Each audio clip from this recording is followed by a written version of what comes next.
Seperti yang teman-teman bisa baca, kali ini kita akan membahas listrik dinamis dalam kehidupan sehari-hari.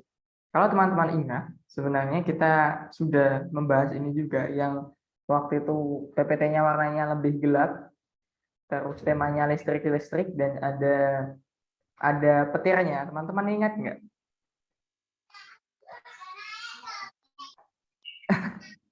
Ya, sebenarnya kita sudah bahas sih, cuma kita coba lihat dari referensi yang lain.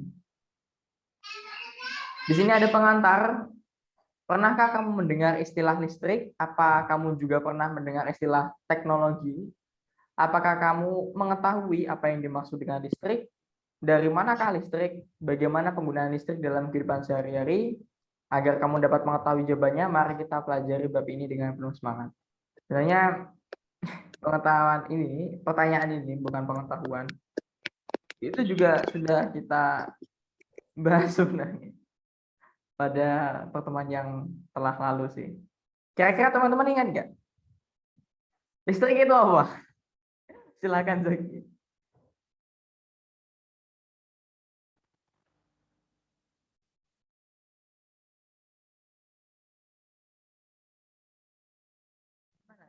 Kira-kira listrik itu apa?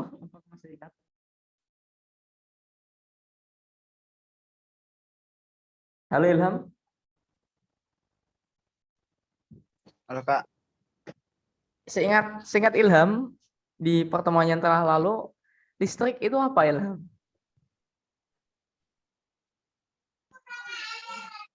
Lupa Kak. Oke.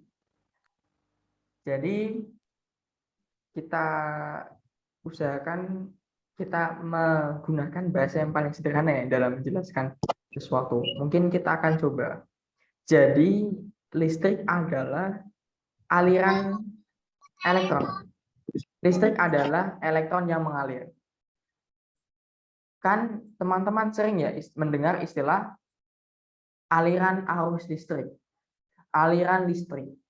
Yang mengalir apa? Yang mengalir itu elektron. Jadi listrik adalah aliran elektron. Ya sederhananya seperti itu. Teknologi apa teknologi kira-kira? Teknologi apa? Belum bahas kita sih kemarin. Apa Zaki? Teknologi kira-kira apa?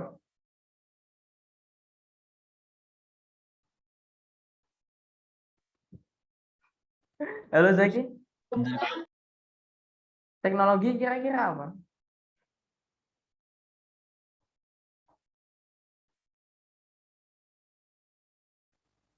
Oke. Teknologi adalah keseluruhan sarana untuk menyediakan barang-barang yang diperlukan bagi kelangsungan dan kenyamanan hidup manusia. Ya, betul sekali. Sangat tepat. Dan memang itu adalah definisi formalnya. Tapi kalau ditanya teknologi, saya minta jelaskan teknologi dalam 3 kata. Zaki, silakan. Teknologi dalam 3 kata.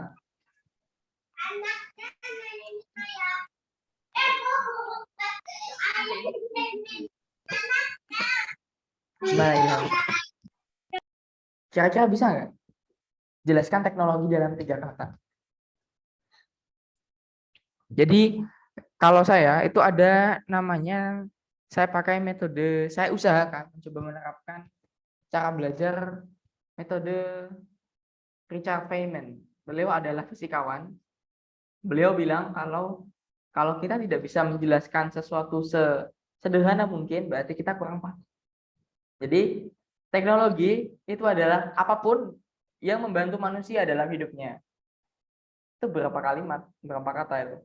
Ya pokoknya apapun yang membantu kehidupan manusia dalam kelangsungan kehidupan kita itu sebenarnya teknologi. Katrol, teknologi resleting, teknologi kancing, teknologi. Ya, earphone itu dia teknologi. Mouse, sandal itu kan membantu keberlangsungan hidup kita, membantu kehidupan kita. Mungkin yang teman-teman pikirkan dan juga sekarang dikait-kaitkan media kan biasanya mengkaitkan dengan teknologi itu seperti yang komputer, gadget, mobil yang sangat canggih dan lain sebagainya. tentang sesuatu hal-hal yang canggih kan. Tapi kalau teman-teman berpikir atau melihat ke belakang, melihat ke sejarah-sejarah, misalnya tas punggung. Tas punggung itu mungkin juga pernah, bukan mungkin, pasti pernah menjadi sesuatu yang canggih pada zamannya. Misalnya waktu ini saya ngarang sih, misalnya ada orang purba, mereka menemukan pertama kali suatu alat gendong, wadah misalnya dari kulit. Itu kan awalnya sangat canggih sekali, tapi karena sudah berlangsung lebih lama, jadinya biasa saja. Jadi ya, teknologi ya adalah apapun yang membantu kita. Ya itu sih.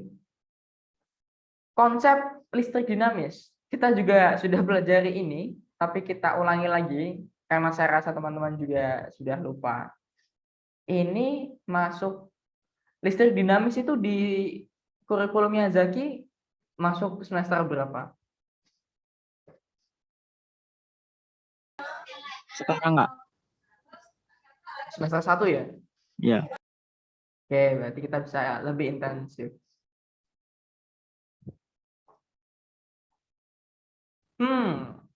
Jika kita perhatikan lampu atau peralatan elektronik lain yang menggunakan listrik, semua alat-alat tersebut membutuhkan kabel sebagai penghubung aliran arus listrik. Dari manakah aliran arus listrik tersebut berasal? Apakah makhluk hidup dapat menghasilkan arus listrik sehingga dapat digunakan untuk menyalakan lampu? Apa ya? Tidak tahu juga. Mari kita cari tahu. Seperti itu. Sebelum kita beranjak dalam menjawab hal-hal tersebut, kita mengingat kembali apa itu arus listrik. Sederhananya, tadi kita juga sudah bahas, listrik adalah elektron yang mengalir. Itu adalah definisi yang paling sederhana, teman-teman. Ilham tadi kemana ya? Ya, tidak apa-apa, mungkin sedang kendala jaringan. Di sini.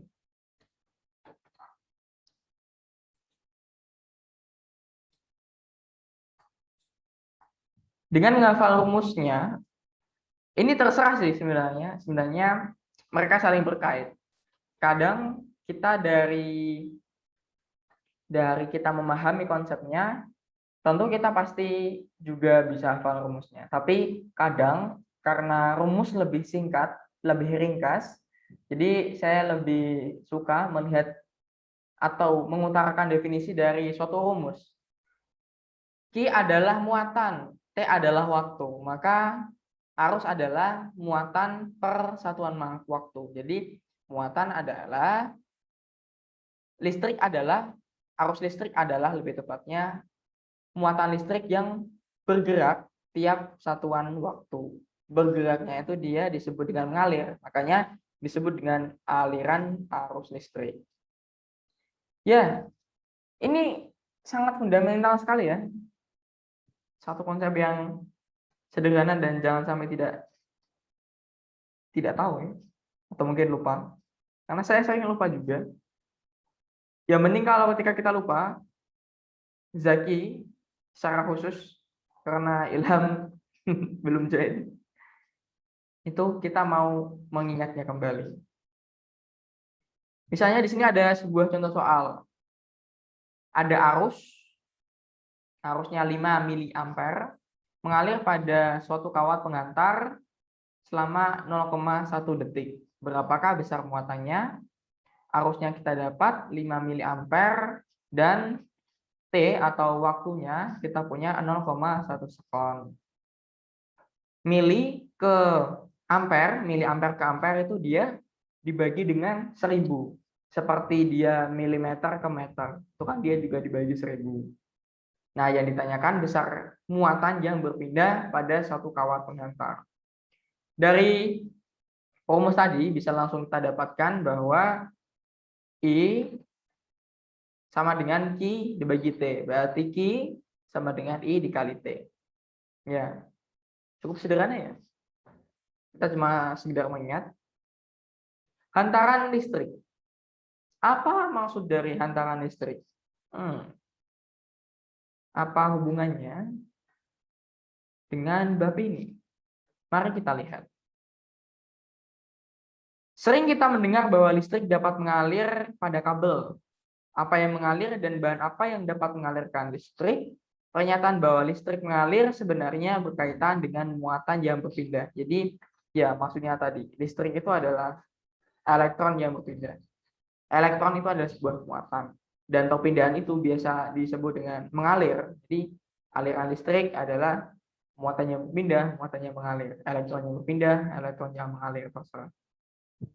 Sebab perpindahan elektron pada bahan akan menghasilkan arus listrik yang arahnya berlawanan dengan arah perpindahan elektron tersebut. Jadi, ada dua arah. Saya kan tadi bilang bahwa listrik adalah elektron yang mengalir. Tapi saya tadi lupa bilang bahwa ya memang listrik adalah aliran elektron. Jadi dia terjadi karena aliran elektron. Tapi aliran listrik itu dia arahnya berlawanan dengan aliran elektron. Gimana? Nangkap poinnya ya, Zaki? Jadi misalnya ada kabelnya dia itu membentang dari kiri ke kanan. Kabelnya membentang dari kiri ke kanannya. Ada elektron mengalir dari kiri ke kanan juga, maka arus listriknya kebalikannya, dari kanan ke kiri. Selanjutnya, oke. Sekarang seperti ini. Zaki tahu kabel? Tahu. Oke. Zaki pernah nge-charge handphone nggak? Pernah. Masih pakai kabel? Masih. Kenapa harus pakai kabel? Karena buat antaran listriknya. Kenapa nggak lewat karet? Kan nggak konduktor listrik, Kak, kalau karet. Ya, betul sekali, tepat sekali. Tapi ada, oh iya. Tapi Zaki pernah itu nggak? Pernah dengar handphone yang bisa nge-charge wireless, tidak pakai kabel? Ya nggak pakai kabel tuh. Pernah dengar. Ya itu suatu kemajuan yang sangat luar biasa itu tapi itu adalah hal Teknologi. yang ya itu juga teknologi itu betul sekali Zaki. Itu adalah suatu yang sangat advance ya, yang sangat keren sekali. Tapi di sini kita bahas adalah yaitu tadi, kenapa pakai kabel? Ya karena kabel itu secara keseluruhannya. Sebenarnya kan kabel terdiri dari dalam dan luar. Kalau kabel luar itu adalah karet atau bahan dari isolator biar tidak kesetrum waktu kita sentuh. Dan yang bagian dalam ada tembaga sebagai konduktor. Kenapa pakai tembaga? Ini ada di sini. Di sini. Karena konduktor yang sangat baik. Iya, betul. Iya, sebenarnya untuk mengetahui konduktor yang sangat baik perlu dilakukan pengukuran juga sih. Ada pengukurannya juga. Tapi ya memang itu alasan yang tepat. Lebih tepat lagi, baik dan murah. Nah, tembaga itu konduktor yang baik dan relatif murah. Relatif murah dibandingkan dengan perak dan emas. Perak dan emas dia itu juga konduktor kuat, cuma dia mahal, masalahnya di situ sih. Kalau mahal ya tekor nanti kalau dipakai banyak-banyak. Maksudnya mencari titik setimbangnya. Jadi kalau misalnya tingkat konduktivitasnya hampir sama, tapi harganya jauh, ya mending pakai yang murah seperti itu. Tapi kalau misalnya konduktivitasnya memang jauh berbeda dan harganya memang jauh berbeda dan harganya itu setimpal dengan manfaat yang diberikan, ya tidak apa-apa sebenarnya. Tapi dalam menjembatani antara yang konduktor yang bagus dan murah, yaitu dipakai tembaga. Ada juga konduktor dia itu dari timah. Timah kalau tidak saya salah sebut. Kawat dari timah. kabel.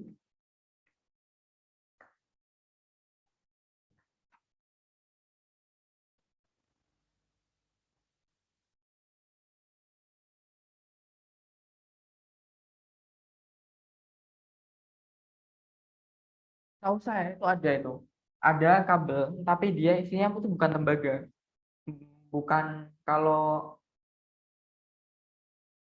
ya warnanya putih, dia ringan, tapi dia mudah putus. Murah juga, lebih murah daripada tembaga, sangat murah, dan dia menurut saya sangat rapuh juga karena orang tua saya bekerja sebagai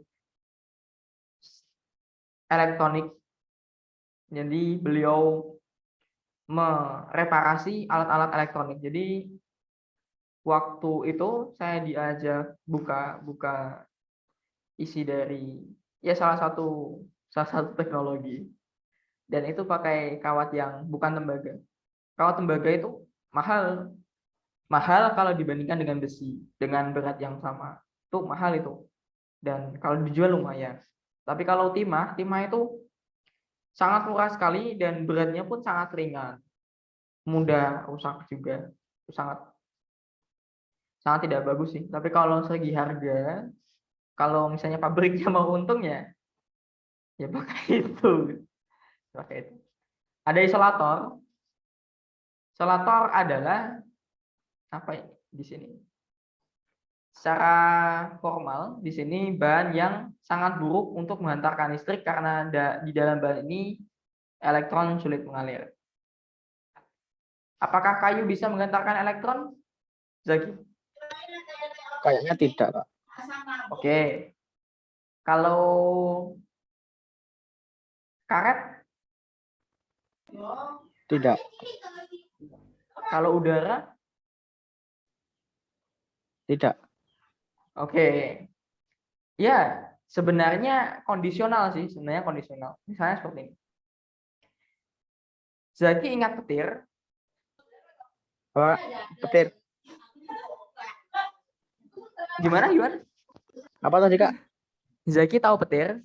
Tahu. Oke, tahu. Petir itu listrik bukan? Listrik. Oke. Dia merambat lewat mana? Udara. Tergantung kondisi juga itu. Ya, udah berarti gini. Kondisinya waktu apa? Hujan mesti. Tapi ada petir di siang bolong juga sih sebenarnya. Maksudnya bukan siang bolong, tapi bukan siang bolong yang maksud saya itu panas. Kalau mendung, tapi mendung tidak hujan, tapi ada petir. Itu gimana itu? Itu kan nggak hujan. Nah, itu sulit itu. Kita bahas satu-satu sebenarnya. Pertama, kayu itu kita lihat dulu. Jadi kalau misalnya Zaki ditanya teman Zaki gitu kan, atau guru Zaki gitu, ditanya kayu itu isolator atau konduktor, Zaki langsung jawab tergantung. Itu kan Zaki udah keren banget. Kalau kayu ada airnya juga bakal konduktor listrik kayaknya, Kak. Nah, betul. Itu kondisinya seperti apa. Nanti bilang ke yang tanya, kayunya kering atau basah gitu. Itu kan udah itu lebih. Tanya balik. Dan juga semakin tinggi suhu suatu benda, dia bisa menghantarkan listrik ya sebenarnya. Misalnya waktu petir itu kan udaranya itu jadi konduktor pada suhu yang sangat tinggi. Sebenarnya udara waktu terjadi petir itu udara kan dia oksigen dan lain sebagainya. Itu dia bisa namanya terionisasi waktu terjadi itu. Jadi bisa dirambati. Ya, tapi kita tidak akan masuk pada sebenarnya ada mungkin lebih cocok di kimia ya nanti itu bicara tentang atom dan molekulnya. Ionisasi itu juga dibahas di situ. Baik, semikonduktor listrik. Semikonduktor apa? Oh, ini udah ada. Itu sih bisa dibaca sebenarnya ini. Adalah bahan-bahan yang jika berada pada suhu rendah bersifat isolator, sementara pada suhu tinggi bersifat konduktor. Misalnya ada karbon silikon dan germanium. Jadi tadi betul, semikonduktor itu bukan bahan yang setengah konduktor, setengah isolator, tapi konduktor ya konduktor, isolator ya isolator. Kalau semikonduktor dia kadang bisa jadi isolator, kadang bisa jadi konduktor. Tidak bisa menjadi bahan yang setengah-setengah, itu tidak bisa. Jadi seperti itu. Petir kita sudah bahas. Masih ingat petir?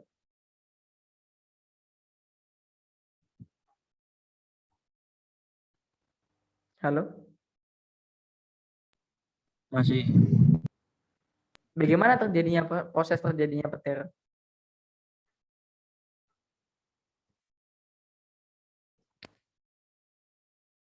Gimana?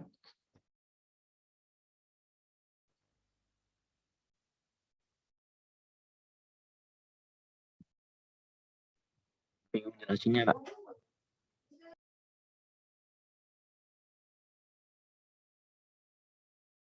Bagaimana? Ada listriknya. Halo Zaki.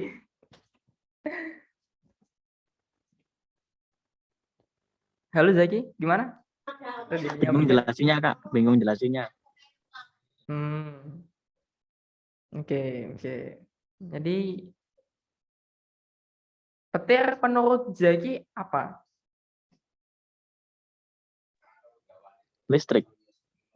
Oke, berarti handphone saya ada petirnya. Ya, nggak di HP, Kak. Di atas. Oke, lampu saya ada petirnya. Di langit. Oke, ya betul. Kita ya paling dasar aja petir yang di langit misalnya, petir yang di langit. Nanti kan bisa muncul pertanyaan-pertanyaan lain. Kenapa listrik itu muncul di langit? Karena ada awan. Kan kita bisa melihat perbandingan ya, melihat penyebab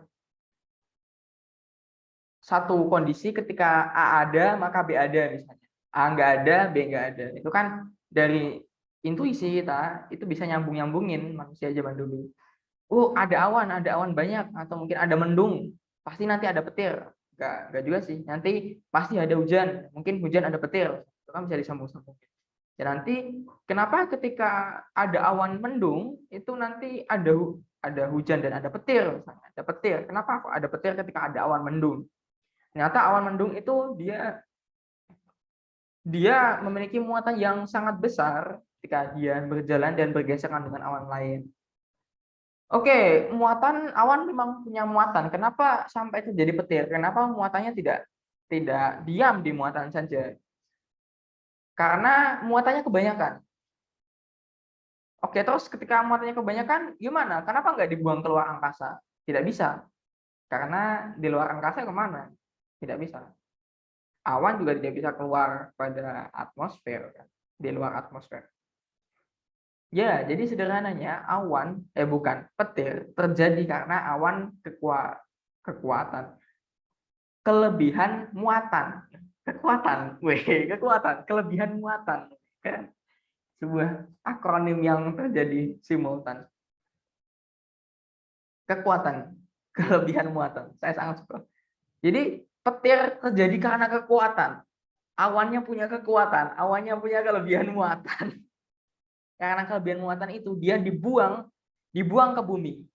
Jalur yang dilalui muatan itu berpendar.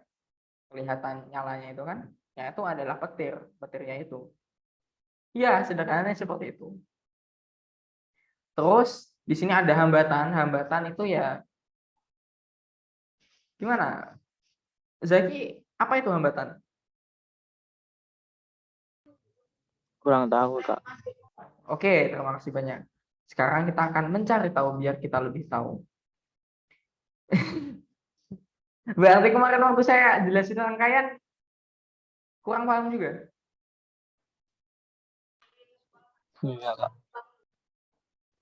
Oh, nggak paham atau gimana? Udah lupa. Oh, lupa. Ya, manusia tempatnya lupa, tapi itu tidak apa-apa. Lupa tidak apa-apa. Yang penting kalau lupa kita segera mengingat, segera mencari. Itu sih. Kalau saya seperti itu. Saya kadang memang bukan kadang, sering lupa banyak rumus. Tapi ya tinggal search gitu. R adalah hambatan. Hambatan itu dia sesuai namanya, persis sesuai namanya. Dia menghambat. Menghambat apa? Menghambat aliran arus listrik. Sederhananya seperti itu. Dia menghambat apa? Yang kita bahas adalah aliran arus listrik. Jadi dia menghambat aliran arus listrik. Dia seperti misalnya kabel. Bayangkan kabel persis sebuah selang air. Aliran arus listrik adalah air. Dan hambatan itu dia adalah sampah. Sampah, lumut, atau apapun yang menghambat dari aliran arus listrik. Ya, itu sederhana sekali sebenarnya. Dan juga R itu didefinisikan sebagai ini. Hambatan jenis kawat. Hambatan jenis kawat itu dia adalah sebuah konstanta. L adalah panjang kawat. Panjangnya berapa dan luas penampang itu dia luasnya seberapa. Maksudnya luas penampang itu dia, misalnya kabel panjang, dia luas penampang yang dimaksud itu adalah lingkarannya itu, lingkar diameternya. Itu kan kawat kan punya diameter. Nah, luas dari lingkaran dengan diameter itu adalah luas penampangnya. Misalnya ada kawat bentuknya kotak misalnya, ya berarti nanti dia luas penampangnya kotak. Seperti itu. Gimana Zaki? Ada yang ditanyakan? Kita private sekarang. Enggak, Kak. Baik. Sekarang kita masuk pada rangkaian listrik.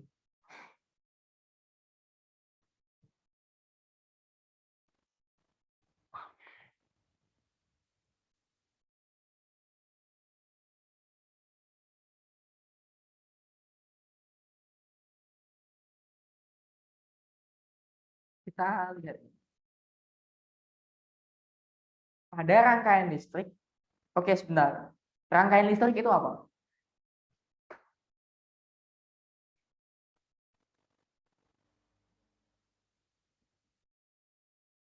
Silakan Zaki.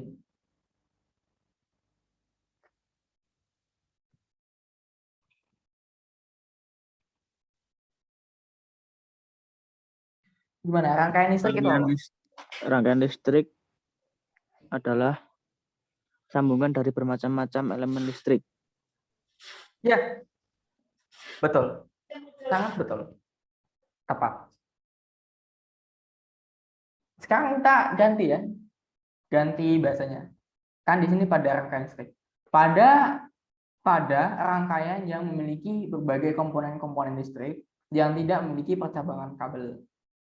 Pada rangkaian tersebut disebut rangkaian seri. Jadi rangkaian listrik sederhana ya persis seperti yang tadi dijawab oleh Zaki. Jadi pokoknya rangkaian yang menggunakan komponen listrik. Kalau misalnya komponen listrik paling apa? Misalnya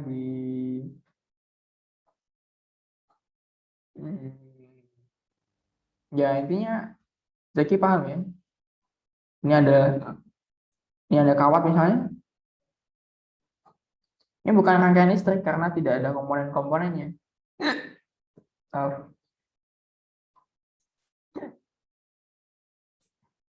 Dia disebut rangkaian listrik kalau nanti ada baterai, ada hambatan, ada kapasitor, dan maaf saya cegukan, dan lain sebagainya. Seperti itu. Rangkaian listrik yang tidak memiliki percabangan kabel disebut rangkaian seri. Jadi kalau tidak ada cabangnya, dia seri. Tapi kalau ada cabang, maaf saya cegukan. Tapi kalau dia ada cabangnya, dia betul paralel.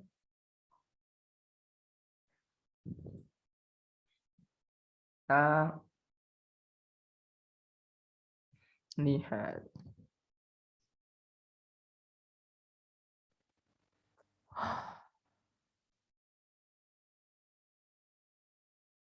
Oh, ini adalah suatu penggambaran yang sangat bagus ini. Hukum Kirchhoff. Pada gambar 5.9. Perhatikan gambar 5.9.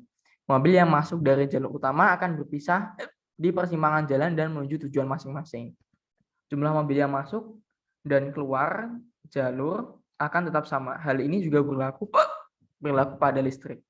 Menurut hukum Kirchhoff, besar arus listrik yang masuk dalam titik cabang kawat pengantar nilainya sama dengan besar. Ya.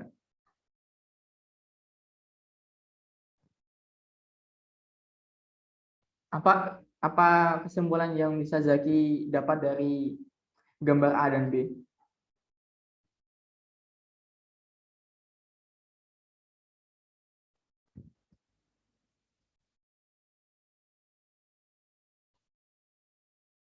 Halo, Zaki.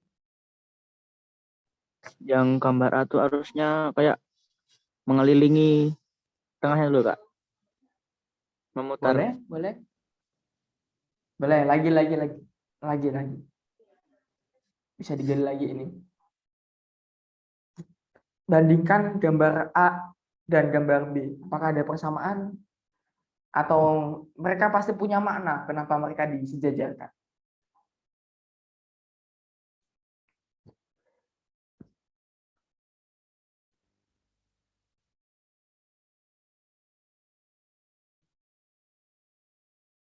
Gimana?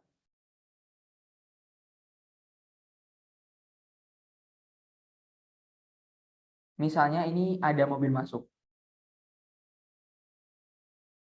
Ini mobil masuk. Pasti yang keluar jumlahnya sama. Ya enggak? Yang masuk ke sini ditambah masuk ke sini ditambah masuk ke sini sama dengan jumlah yang keluar lewat sini dan yang keluar lewat sini. Paham. Setuju nggak? Nah, itu intinya hukum Kirchhoff 1 itu. Berarti arus yang masuk Ya. sama dengan arus yang keluar. Iya, betul. Ya, itu inti idenya seperti itu. Astaga, cegukan saya kedengeran. Kedengeran. Iya. Ya, intinya seperti itu. Itu adalah konsepnya seperti itu. Jadi, selagi sistemnya itu dikatakan ideal, maksudnya tidak ada arus yang hilang, tidak ada energi yang hilang, maka arus yang masuk pasti sama dengan arus yang keluar. Maksudnya dikatakan ideal seperti apa? Maksudnya tidak ada energi yang betul-betul hilang. Maksudnya di simpangan ini bisa terjadi kecelakaan sehingga mobilnya itu berkurang jumlahnya, atau mungkin tiba-tiba lenyap, disulap, hilang, ditelan tanah, bisa. Cuma dianggap ideal itu maksudnya dianggap bahwa misalnya itu tidak terjadi hal-hal yang aneh-aneh, itu tidak terjadi. Misalnya ada I1 sama dengan ini, berarti kita referensinya lihat ke yang sini. I1 sama dengan 2, I2 sama dengan I3 sama dengan I4 ini. I4 sama dengan 5 ampere dan yang ditanya adalah I5.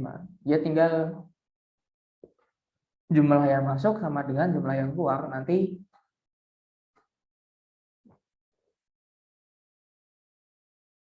tinggal diselesaikan persamaannya. Gimana? Ada pertanyaan? Tidak.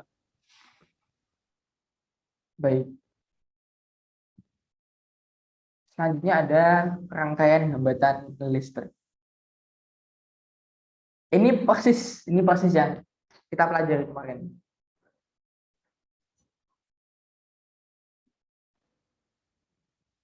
Lagi ini yang belum kita bahas sih. Rangkaian GGL. Jadi GGL adalah nama lain dari tegangan jepit. Jika sebentar.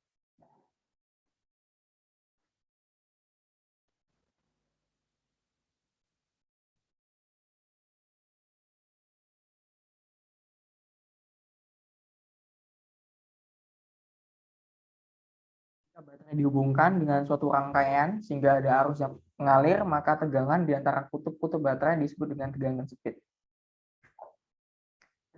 Jepit itu kejepit, tertutup. Jadi tegangan jepit adalah tegangan ketika rangkaiannya tertutup.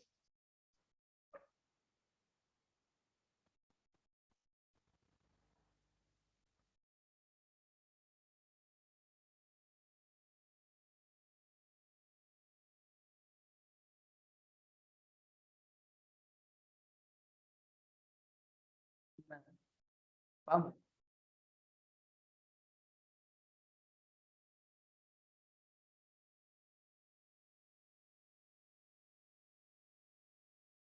Halo Zaki,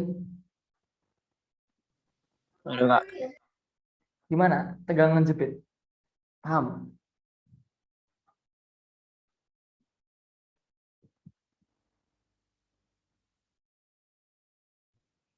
Paham. Tegangan di antara kutub-kutub baterai. Kok mana saya yang jadi yang nggak paham ya? Coba Zaki jelaskan ke saya apa itu tegangan jepit.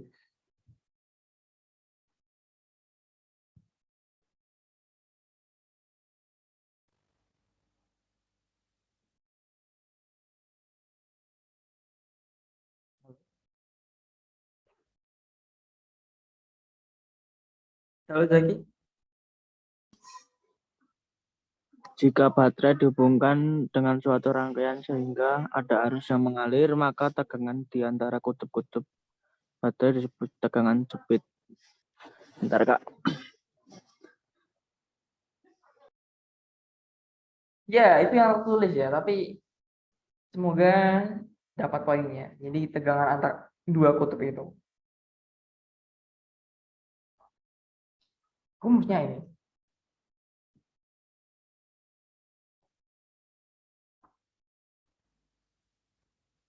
Ada GGL baterai itu tegangan yang dimiliki baterai. R adalah hambatan dari rangkaian dan R kecil adalah hambatan dari baterainya. Baterai itu dia punya hambatan juga. Tapi kadang dalam beberapa kasus hambatannya dia diabaikan. Seperti itu. Ada pertanyaan? Tidak.